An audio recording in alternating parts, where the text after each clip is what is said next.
Ladies and gentlemen, sometimes the very thing you're trying to ignore is the very thing that holds the key to your freedom.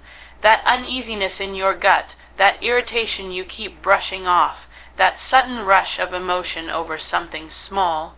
Baby, that's not just mood swings. That's your trigger, and you keep trying to pray it away, praise it away, busy it away, but it keeps knocking.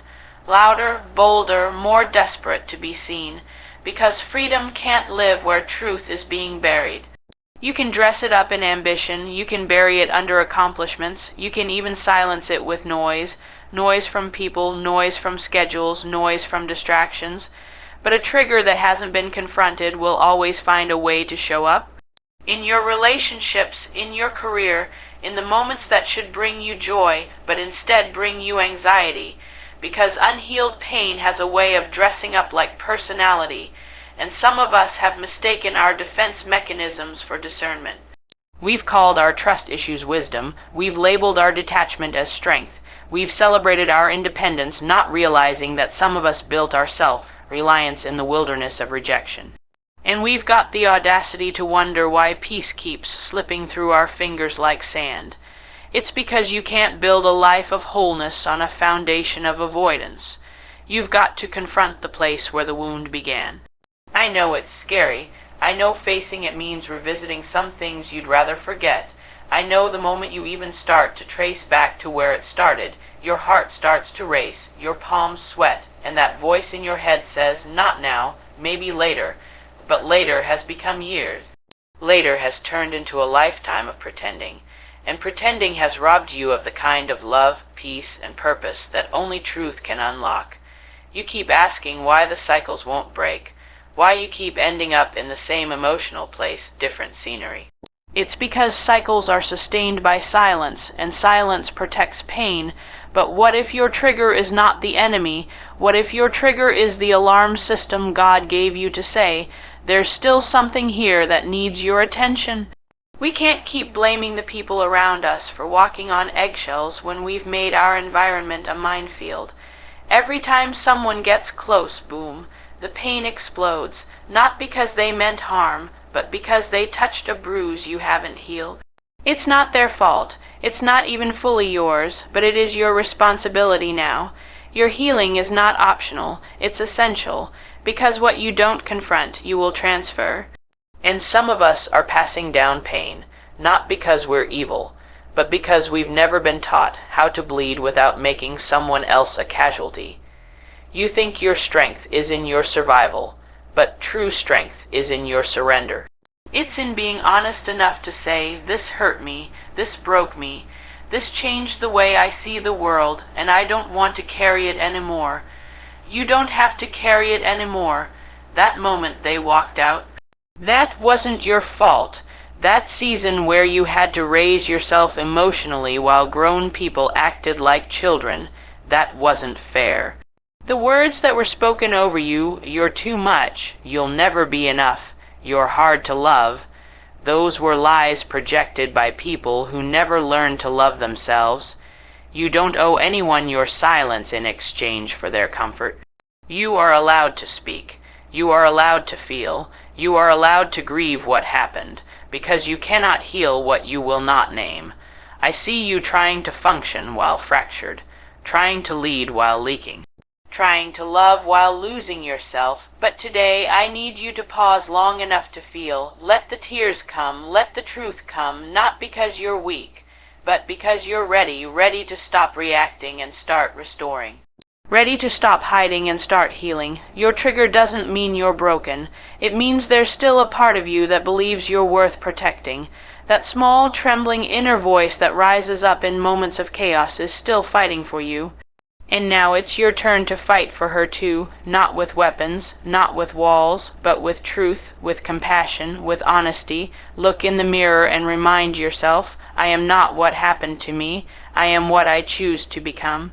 And I choose to become whole. I choose to be brave enough to say, I'm not okay, but I will be. I choose to no longer let trauma drive the car while I sit silent in the passenger seat. I choose to pull over, grab the wheel, and take my life back. You're not crazy, you're not dramatic, you're just tired of pretending the bleeding stopped when it never really did. And if all you can do today is acknowledge the wound exists, then that's more than enough. That's holy work. It might not happen overnight, but healing doesn't require perfection. It requires presence. Keep showing up. Keep choosing yourself. Keep naming the things that hurt, because every time you confront your trigger, you take back the power it once had over you.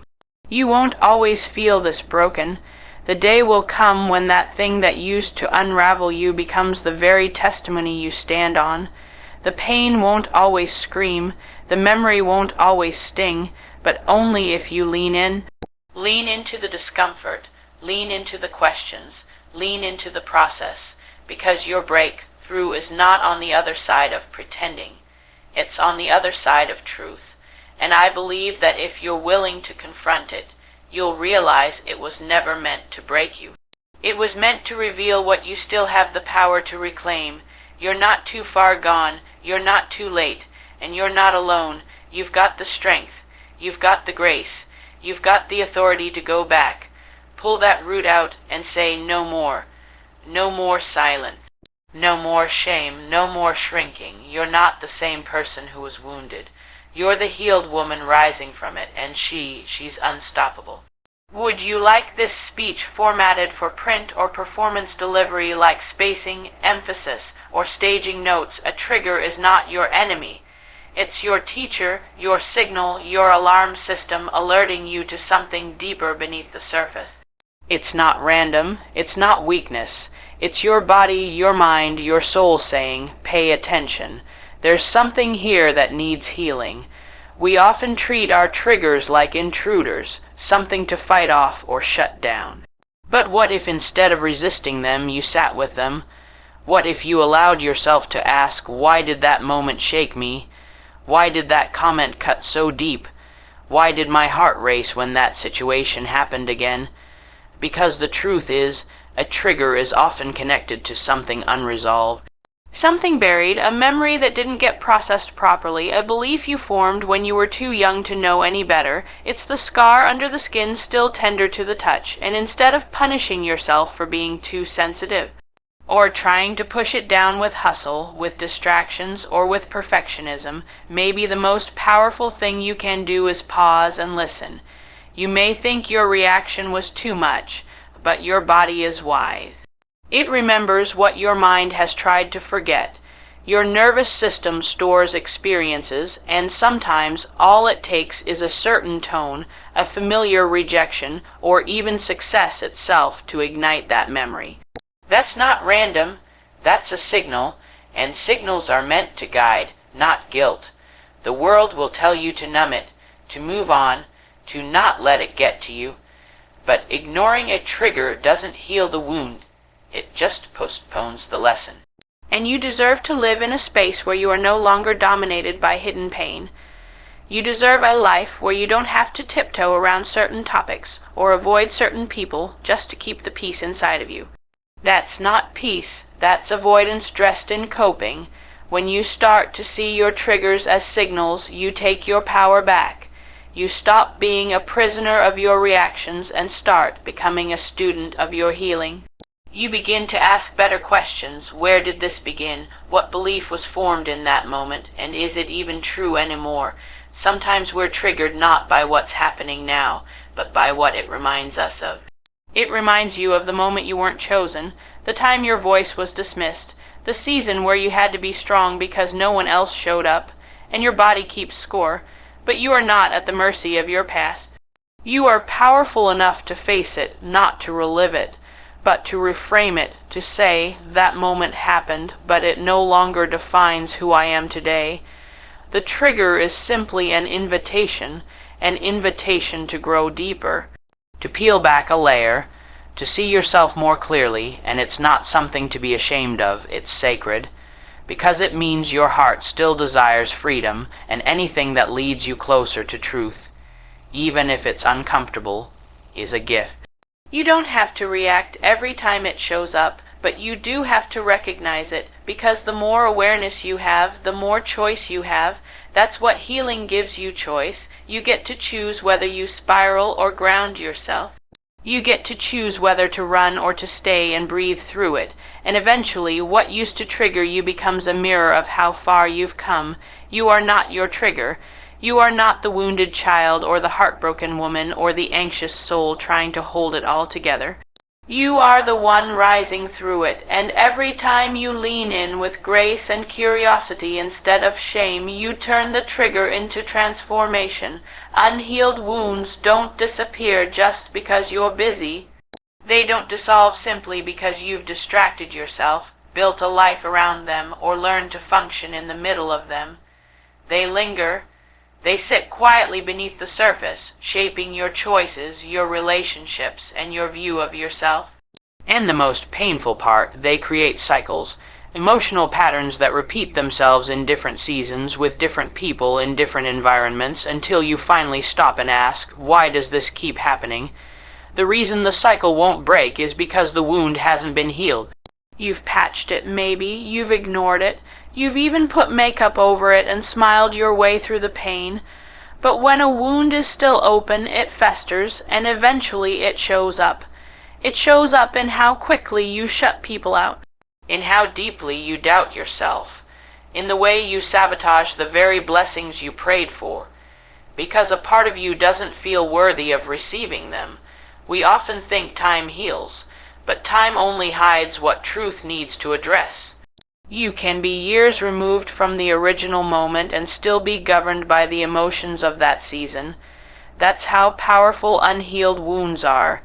You can be successful, admired, and even inspirational to others, yet still feel stuck inside. And that internal contradiction creates exhaustion, because you're carrying the weight of unresolved pain while trying to show up like everything's fine. Cycles don't break with willpower, they break with honesty, with courage, with your willingness to sit down and trace the pattern, because if you follow the pattern closely, you'll usually find the wound at the center. Maybe it was rejection, maybe it was abandonment, maybe it was a betrayal you never truly processed. And now, everything that even remotely resembles that wound makes you shrink, lash out, or shut down. But here's the truth. Repeating patterns aren't a punishment. They're a signal. They're divine interruptions saying, this lesson isn't over yet. And not to shame you, but to give you another chance to choose differently, to respond from healing, not hurt, to rewrite the ending to a story that once silenced you. You may wonder, why do I keep attracting the same kind of people? Why do I keep ending up in the same kind of pain? It's because unhealed places attract familiar energy, not because you want the pain, but because it's what your soul recognizes. And until you do the work of healing, you'll keep gravitating toward what feels familiar, even if it hurts, because it feels safe. But safety that's built on dysfunction isn't safety, it's survival, and you were not created to survive forever. There comes a moment when God calls you to thrive, but thriving requires truth. It requires peeling back the layers and acknowledging the wound, not to dwell in it, but to disarm it, to reclaim the authority you lost when that pain was first introduced. Breaking the cycle starts when you choose to no longer run from what hurt you, when you stop blaming everyone else and decide, even if it wasn't my fault, it is my responsibility to heal. That's power. That's maturity. That's transformation, because healing isn't about denying the pain. It's about refusing to let the pain dictate your future. The same situations will stop repeating when the lesson is learned, and the lesson is often hidden beneath the wound. You have to be willing to look there. It's not pretty, it's not easy, but it is worth it. Because when the wound is healed, the cycle is broken. And when the cycle is broken, you step into a version of yourself you've never met, but always hoped was possible. You don't have to keep living in loops. You don't have to keep bracing for betrayal or assuming love will always end in pain. There's a new rhythm available to you, one built on peace, not protection. On presence, not performance. But to step into that rhythm, you must choose to heal, because nothing changes until you do. You cannot build wholeness on avoidance and silence. You can try, but eventually it all cracks. The mask slips, the cracks widen, and the truth, no matter how deeply buried, starts to rise, because wholeness is not created by pretending everything is fine. It's born out of truth, out of confrontation, out of the courage to face the parts of your story you'd rather skip over. Avoidance might feel like protection, but it's really a prison. Every time you dodge the conversation, shift the topic, or distract yourself with a full schedule, you're reinforcing a belief that your healing is not worth the discomfort, that your peace is not worth the process. But what if the very breakthrough you've been praying for is hiding on the other side of what you're avoiding? We've learned to perform wholeness instead of embodying it. We smile while silently struggling. We help others heal while silently bleeding. We post words of encouragement with hands still trembling from the last time we were triggered. But avoidance only builds fragile lives, lives that look solid on the outside but collapse under pressure. You were never meant to live that way. Silence, too, can be deceiving. Some people think silence is strength, but more often it's fear dressed up in dignity. Silence says, if I speak, it might all fall apart. But sometimes things need to fall apart before they can be rebuilt right. If you've been holding it in for years, wallowing your questions, ignoring your anger, dismissing your tears, it's not because you're strong, it's because somewhere along the way you learned that your voice wasn't safe, that your emotions were too much, that your story wasn't valid unless it fit someone else's version of events. But your wholeness can't wait for everyone else to be ready. It can't wait for perfect timing or perfect understanding. You don't need permission to tell the truth about what hurt you, about what shaped you, about what still lingers. You owe yourself honesty, because silence may keep the peace externally, but it creates chaos internally. And if you're not careful, you'll spend your life trying to be the person everyone else needs, while never becoming who you truly are. Avoidance keeps you in the same emotional place, just with new clothes, new jobs, new relationships. It tricks you into thinking you've moved on, when really you've just moved around the pain. But healing requires stillness. It requires staring it in the face and saying, I see you. You happened. You changed me, but you will not define me. You don't have to have all the answers to start the healing. You just need to tell the truth, and sometimes the truth sounds like, I'm not okay. Sometimes it sounds like, that hurt me more than I admitted. Sometimes it sounds like, I've been pretending for so long, I forgot how to feel. That honesty, that raw, unfiltered, soul-level honesty, is where wholeness begins. It's not clean, it's not pretty, but it's real, and only what is real can be healed. You can't fix what you won't face. You can't rise above what you refuse to name. You were not created to live with buried wounds and polished pain. Wholeness is available, but it demands something from you. It demands that you stop avoiding what broke you. It demands that you stop silencing your truth just to keep others comfortable. It demands that you choose courage over convenience, because only when you choose to face it can you truly be free from it.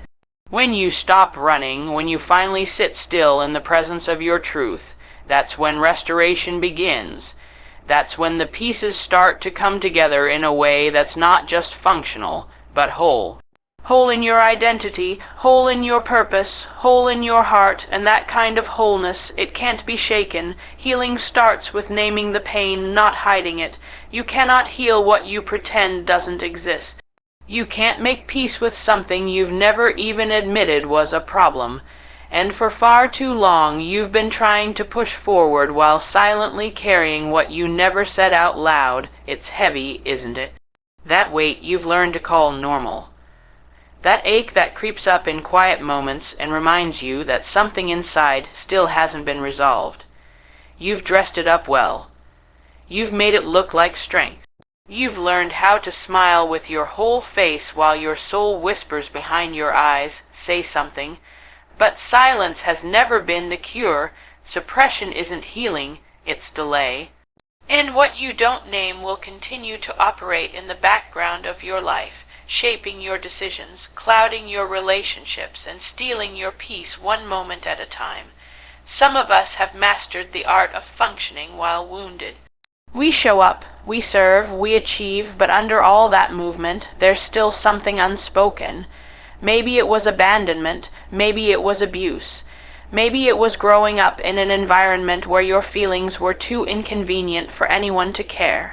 And now you've internalized the idea that silence is safety, that hiding your pain is the only way to avoid rejection or shame. But healing doesn't happen in the dark, it happens in the light. It happens when you gather the courage to put words to the weight. When you finally say, "This happened, it hurt, it shaped me in ways I'm still unraveling." That's not weakness, that's spiritual authority. That's the moment heaven leans in and says, "Now we can begin." There is power in calling a thing what it is. Not what you were told to believe, not what you convinced yourself it had to be just to survive it, but what it actually was. Some of you were taught to minimize your pain. You were told it wasn't that bad, or other people have it worse, so you swallowed it. But comparison doesn't heal. What broke you is worth healing, even if someone else's story looks heavier. The truth is, if you don't name the pain, it keeps its grip on you. It shows up in your boundaries, or lack thereof. It echoes in the way you apologize for taking up space. It lingers in how quickly you back down when your voice trembles. Pain that isn't named becomes a pattern, and patterns become prisons, but naming it is an act of freedom. It breaks the agreement you unknowingly made with shame. It interrupts the silence that tried to suffocate your story. You don't have to shout it from a stage. You don't even have to tell another soul at first. But you do have to tell yourself the truth. This is where the wound lies. This is where the lie began. This is what I've been carrying, and when you do that, something breaks open, not in a destructive way, but in a sacred way. Because truth opens doors that denial locks shut. Once it's named, healing can find it. Once it's named, peace can start filling the places pain used to live. Once it's named, you're no longer just surviving. You're healing.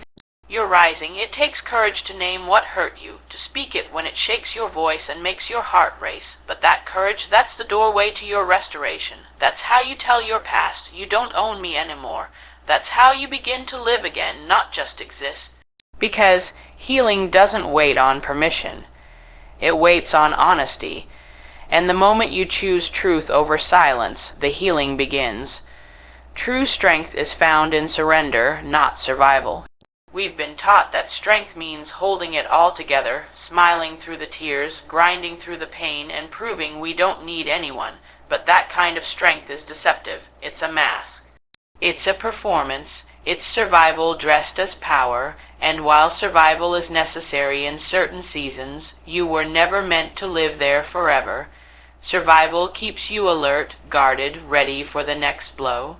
Surrender invites you to rest, to trust, to breathe again. There's a difference between surviving and healing.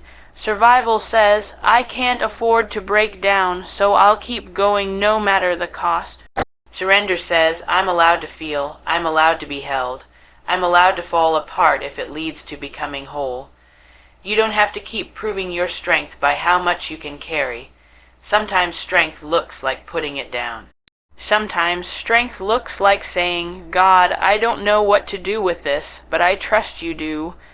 Survival makes you wear armor that keeps the pain out, but it also keeps the healing out. It tells you to be tough, to be silent, to figure it out alone.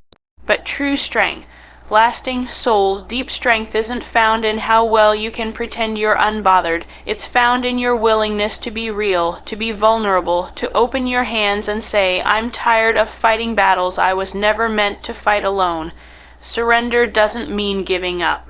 It means giving over. It's the moment when you stop trying to fix it all in your own power and start trusting that something greater is at work in your story.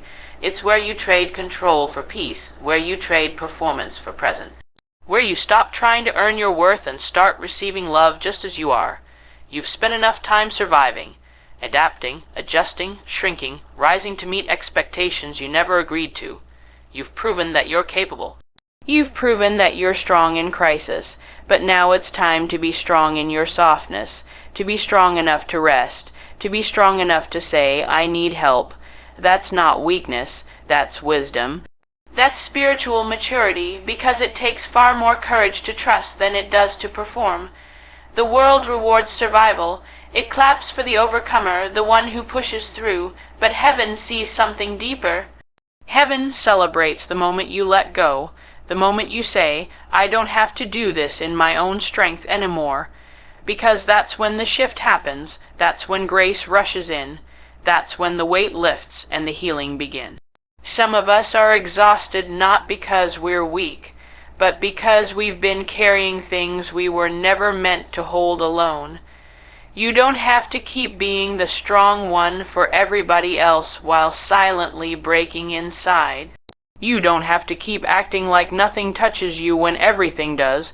Your sensitivity is not a flaw. It's a sign that your heart still feels, and that's beautiful, that's sacred. True strength is when you finally let the wall down. When you allow the tears to fall, when you breathe and say, I'm done surviving, I want to live now, and not perfectly, not pain-free, but fully with your heart open and your soul aligned, that's where freedom is. That's where joy lives, and that's where God meets you. In the surrender, not the struggle, because strength isn't about never breaking. It's about choosing to heal when you do. It's about showing up every day with softness in your spirit and trust in your heart, knowing that your power is not in how loud you roar, but in how deeply you trust the one who carries you through it all. There will come a time when your healing demands that you set boundaries that protect your peace, not your pride. For a long time, you may have confused boundaries with walls, thinking that to protect yourself, you had to shut everything out, become hard, become distant. But true boundaries don't come from bitterness, they come from clarity. They come from knowing what you will no longer allow to trespass into the sacred space of your healing. When you're used to being everything for everyone, setting boundaries feels like betrayal. It feels like you're being selfish, like you're letting people down. But here's the truth. Every time you say yes to someone at the cost of yourself, you reinforce the idea that you don't matter, that your needs, your rest, your mental well-being are secondary. That is not humility, it's self-abandonment. You can't heal in the same environment that wounded you. You can't stay in the same rhythm, around the same energy, giving out the same emotional labor, and expect transformation to take place. Healing requires disruption. It requires you to say, I love you, but I can't keep doing this with you. I care about you, but I won't sacrifice myself to make you comfortable. That's not cruelty, it's courage. Some people benefited from the version of you that had no boundaries. They liked the version of you who always said yes, who never pushed back, who tolerated the disrespect with a smile. But the healed you, the whole you, that version might challenge their comfort. That version doesn't bend just to keep the peace. That version speaks up. That version walks away. That version doesn't apologize for needing space, silence, or separation. And yes, it's hard, especially when you're used to being the fixer, the peacekeeper, the one who smooths things over. But healing asks you to choose yourself, not in a selfish way, but in a sacred way. It asks you to stop explaining your worth and start embodying it, to stop negotiating with dysfunction, to stop making excuses for people who keep showing you who they are but never showing up for who you are becoming. Boundaries are not about pushing people away. They are about drawing lines that say, this is where my peace lives. And peace is not up for debate, not anymore, not after all you fought through, not after all the tears you've wiped alone. Not after all the nights you prayed for clarity, for healing, for release. Your peace is your power, and protecting it is an act of obedience to your growth. Healing also means understanding that not everyone will come with you. Some connections were built on your brokenness. Some relationships were sustained by your silence. And now that you're finding your voice, now that you're naming your needs, some people won't know what to do with you. Let them go, release them in love, but don't dim yourself to keep people who are allergic to your growth. This season is not about being liked, it's about being well, it's about being whole. It's about being rooted in truth so deeply that no rejection, no misunderstanding, no pushback can uproot your peace. You don't need validation to set boundaries. You just need vision. vision for the life you're called to live, the emotional space you want to dwell in, and the woman you're becoming. The healing you're seeking is tied to the boundaries you're willing to honor. Not just with others, but with yourself. No more saying yes out of guilt. No more overextending out of fear. No more shrinking out of habit. You are worthy of the space you need. You are worthy of the protection your peace demands. And from this moment forward, you choose to honor that worth, not just in theory, but in practice, because healing can't happen in chaos. It happens in the safety you create with the boundaries you keep. You've walked through the fire of your triggers, faced the echoes of your wounds, and dared to name the things that once silenced you. You've peeled back the layers, stood in the truth of your story, and reclaimed your voice where shame once lived. Every part of your journey, the surviving, the questioning, the resisting, and now the healing, has led you here, to this moment, to this threshold where you no longer have to carry what broke you just to prove you're strong. You're not fighting for your healing anymore, you're stepping into it. You've learned that your triggers weren't punishments. They were signals that cycles don't just happen. They're repeated patterns waiting for truth to break them. That silence and avoidance were never strength, just coping mechanisms dressed in pride. And now you know better. Now you understand that naming your pain isn't weakness. It's power, that setting boundaries isn't selfish, it's sacred. That surrendering isn't quitting. It's the bravest thing you'll ever do. You are no longer surviving your life. You are healing into it. Every time you choose peace over pride, truth over silence, boundaries over chaos, you are declaring, I am no longer available for anything that costs me my healing. You've done the work. You've faced the mirror. And though the process has been painful, it has also been prophetic, because it's ushering you into a life that's whole, not just held together, healed, not just hidden, free, not just functioning. Your healing is not a destination, it's a daily decision. And every time you choose yourself without apology, every time you confront instead of collapse, every time you rise without the weight, you remind the world that confronting your trigger didn't break you. It built you.